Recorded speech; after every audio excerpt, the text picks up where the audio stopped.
Psaume 47, à partir de son verset 1er jusqu'au verset 6. Je lis la parole de Dieu pour nous ce matin. La Bible dit: louez l'Éternel, car il est beau de célébrer notre Dieu, car il est doux, il est bienséant de le louer. Louez l'Éternel rebâtit Jérusalem. Il rassemble les exilés d'Israël. Il guérit ceux qui ont le cœur brisé et il pense leurs blessures.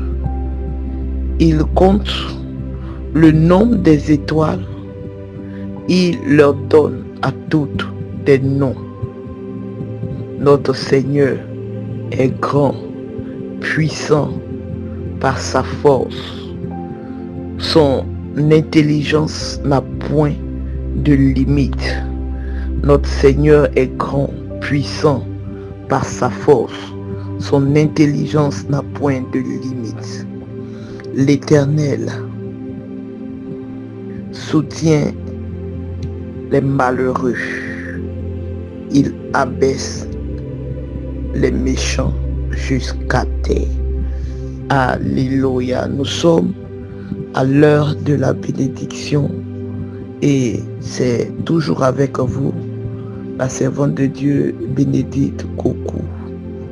Alléluia. Ce matin, je veux dire à une personne qui se sent mal, qui se sent oppressée, angoissée, soucieux, pensive, pensant à demain.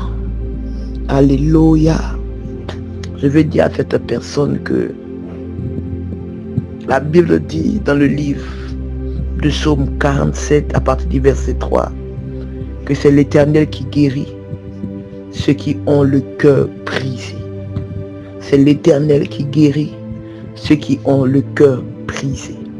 C'est l'Éternel qui guérit ceux qui ont le cœur brisé. Et il pense leurs blessures. C'est-à-dire non seulement il guérit, mais il pense les blessures. Alléluia. Est-ce que tu comprends la profondeur de ce verset avec moi? Il guérit et il pense. Alléluia. Pour dire à une personne que de ne pas se soucier du lendemain. C'est vrai que vivre des difficultés, des échecs répétés décourage. Oui, vivre des échecs répétés décourage. Mais vous savez, ce sont des personnes qui ont un grand destin. Ce sont des personnes qui ont de la valeur aux yeux de Dieu, que Dieu brise. Souvent l'échec n'est pas pour nous détruire, non. Souvent, la pauvreté n'est pas faite pour nous zonir. Souvent, la maladie n'est pas faite pour nous tuer. Alléluia. En toute chose que l'Éternel fait, il y a une leçon que nous devons tirer. Et tout ce que l'Éternel fait a un but pour notre avenir. L'Éternel est un Dieu qui ne fait rien de manière au hasard. Avec l'Éternel, tout ce qu'il fait est bien précis. Et ce que tu ne dois pas oublier, c'est que c'est non seulement pour lui sa gloire, mais pour toi aussi ta gloire. Alléluia. Regardez les grands hommes. Les grands hommes qui marquent les générations, qui marquent même le temps, sont des personnes qui sont passées par des difficultés. Il y a souvent les personnes qui sont nées de manière compliquée. Leur histoire est compliquée. Leur vie même est bizarre. Alléluia. De tels hommes, c'est parce que la grâce de Dieu repose sur toi. Je veux parler à toi qui vit ces genres de situations-là et qui te dit que c'est bon, ça suffit, ça s'arrête. Oui, c'est bon. C'est-à-dire que pour toi, pour aller à l'école, c'était compliqué. Pour toi, pour travailler encore, c'est compliqué. Pour toi, il y a des personnes, même pour se marier, c'est compliqué. Tout ce qui est facile pour d'autres, pour toi, c'est avec de lourds combats. Laisse-moi t'annoncer cette bonne nouvelle. C'est parce que tu es le choix de Dieu pour une histoire glorieuse. Tu es le choix de Dieu pour une destinée glorieuse que Dieu permet que tu passes par ces étapes-là. Et ce que tu dois savoir de tes échecs, ce que tu dois savoir des difficultés que tu vis, que tu traverses chaque jour, ce que tu dois savoir, mon frère, ma soeur, c'est que ne deviens pas grand. Qui veut, mais qui peut. Ne deviens pas grand. Qui veut, mais qui peut. Tiens bon.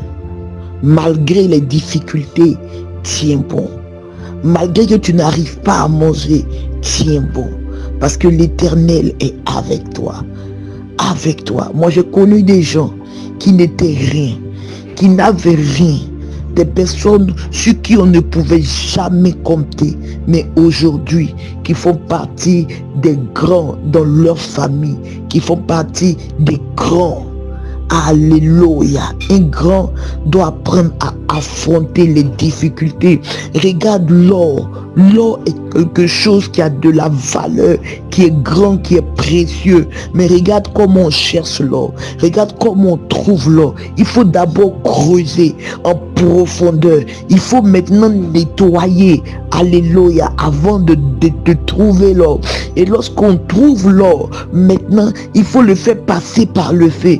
Il faut le frapper. Il faut le frapper. Il faut le frapper avant de lui donner une forme. Mon frère, tu es or et tu as de la valeur. C'est pour cela que tu traverses toutes ces choses-là. Sois courageux, sois brave. Jésus est avec toi. Et c'est pas pour ton mal, c'est pour ton bien. Parce que Jésus, il nous façonne, il nous modèle, il nous brise jusqu'à ce que nous ayons l'image qu'il veut. Et en ce moment-là, lui-même vient nous valoriser en nous honorant. Que Dieu nous bénisse. C'était avec vous la servante de Dieu Bénédicte Coco. Shalom famille.